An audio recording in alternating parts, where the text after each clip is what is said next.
was interesting. So what this video is about is why that first presidential debate failed and how you can win as a result of it.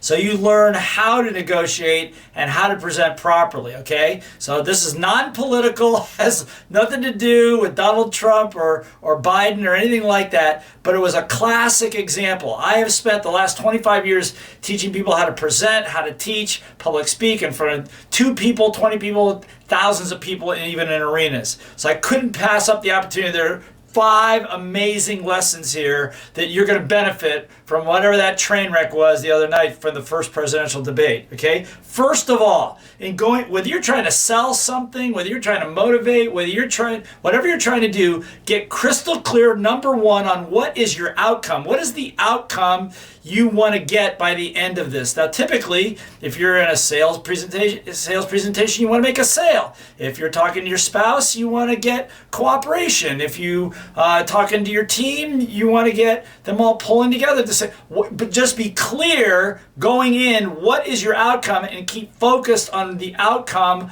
of what you have in mind. So for like last night, it was clear that the only outcome that I could see from that debate was that both individuals, their outcome was to prove that they were not going to be bullied by the other person. That's it. Whether it was Biden or Trump or whatever, that they were going to stand up to the fight, and that was it. Nothing about policy, nothing about the American people, nothing about any of that stuff. It was all about them proving that they could not be out-muscled or out-bullied. Now, if that's what they wanted, they succeeded. Although the exit polls show that very few people changed their mind about who they were voting for. So if that was, I thought that was the intended outcome. Okay, so be clear on your outcomes. Number 2, we always know there's an old expression when you present that the person that asks the question is always in control. I'll say it again. The person that asks the question is always in control. So if you're going to use that strategy, you got to use that strategy. So the moderator asks some questions, but he didn't demand he did his best, but he couldn't get the answers. Each of the candidates talking to each other, if you ask a question and you let the other person not answer that question, they will continue to not answer your questions.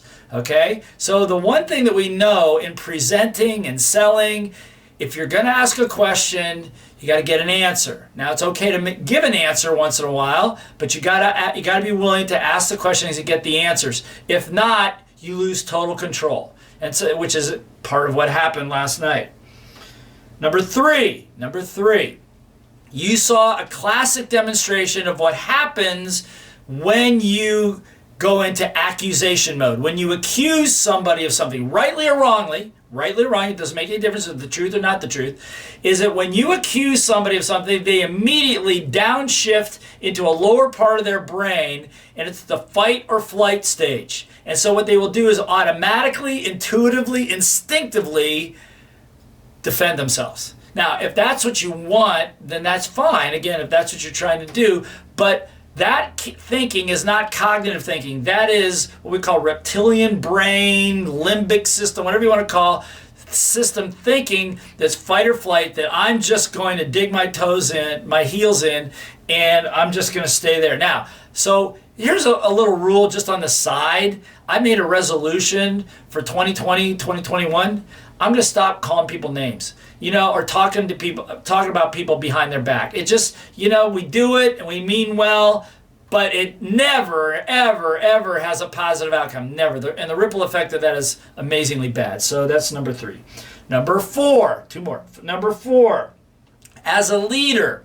Now, this is true of you as a leader. That's being a parent, owning a company, being a spokesperson, a thought leader, whatever. You've got to understand the context you're in. One thing we know in negotiating, if you want to get a real deal done, it's one-on-one. Now, this was not that kind of a deal. This was a debate, understandable, and a lot of people watching. So the minute a lot of people are watching, the whole context changes. How does it change? Remember this if you remember nothing else. People don't remember anything you say. They very rarely just ask, how many times have you ordered something in a restaurant and got back something other than what you ordered? People don't hear well. That's another whole topic, okay? So they don't remember, but what they do remember, they don't remember what you say. They remember what they saw and how they felt. They remember what they saw and how they felt. So the way you demonstrate yourself is going to be what people remember. And typically as a leader, you want to demonstrate the behavior you want. So you got two people fighting with each other, yelling at each other, accusing each other. I guarantee you over the weekend, that's going to be replicated in bars and restaurants and family meetings all over the place because that behavior was demonstrated as okay behavior for a leader of the free world. Okay? So be careful about what you demonstrate, particularly when people are watching. The final piece, number 5, I apologize. This is the most important, not number 4. Number 5 is the most important, and that is this. When you're negotiating with your husband, with your wife, with your team, with your kids, with yourself, with friends, negotiating a sale, whatever it is, you got to make a decision. Do you want to get what you want, or do you want to be right? I'll say it again. Do you want to get what you want, or do you want to be right? Now, it's possible to do both, but it doesn't always happen that way. In other words, if I'm talking with my wife or I'm talking with my kids, I can be right and pound my point of view, and I'm just going to create more distance, more division, and I'm not going to get what I want, which was cooperation and agreement. I'm just not going to get it. Now, I would say never compromise your values, don't lie, and don't do those things, but you got to make a decision. In 2020, 21, one of the biggest shifts in communication, because so many people are gaining a voice for themselves, is you have to make a decision whether you want to get what you want, if you want to help somebody else get what they want, which is what sales is all about, or do you want to be right? Do you want to be right? Okay? So again, if I looked at the debate, there was a big intention for both candidates to be right. If they wanted votes, they didn't get them.